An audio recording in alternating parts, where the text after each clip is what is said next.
وازوبه د تور غرو سرو ته څنګ په څنګ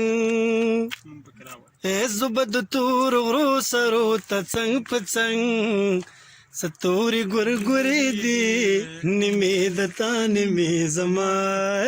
ستوري ګورې دي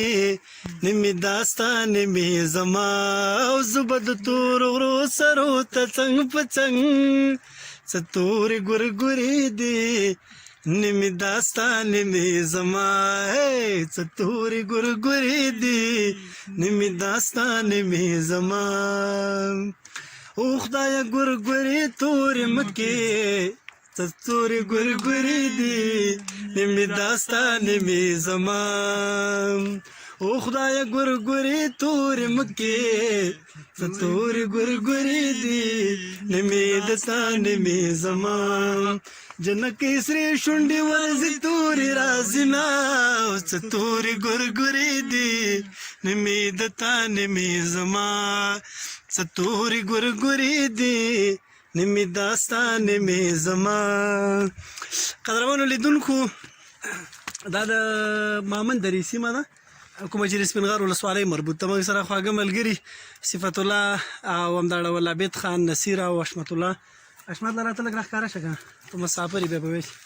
نه یم پکې راغلی. نو دا ملګري ټول موږ سره په چکر راغلي دي او د مامن غرو ته ختلي وو. دا اسدخیل دي دلته ښایسته ښایسته د ګورګورو ونې دي او تاسې به ګورګورو یوازې نوم اورېدلی مګر خوشبختانه چې موږ شینوارو ته لاړو د شینوارو په غرونو کې دغه طبیعي میوه پیدا کېږي. نو ویل کېږي چې دا ګورګورې د دوبي په دې سر کې شروع کېږي او د سرطان تر وروستیو پورې پاتې کېږي یعنې دغه یو 10 ورځې پاتې دي نور ختمېږي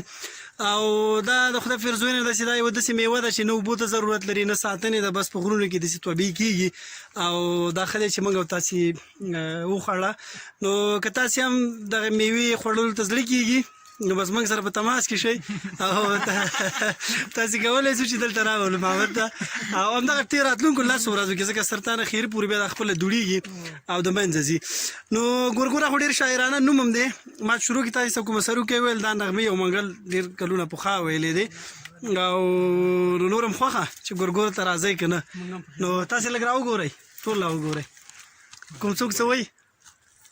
بس ټولو ته سلامونه. اچھا کوم ګورګورو پورې یوه ټپه دې نه ده یادابې ده نه والا ما که یاد نه یاده وه ده نه نصیر به یو څه ووایي نه مل ټولې ته ویلې خو ستا نه ډېره مننه چې دغه سفر برابر کړه او بس ډېره مننه کورنان خوشحاله اوسئ.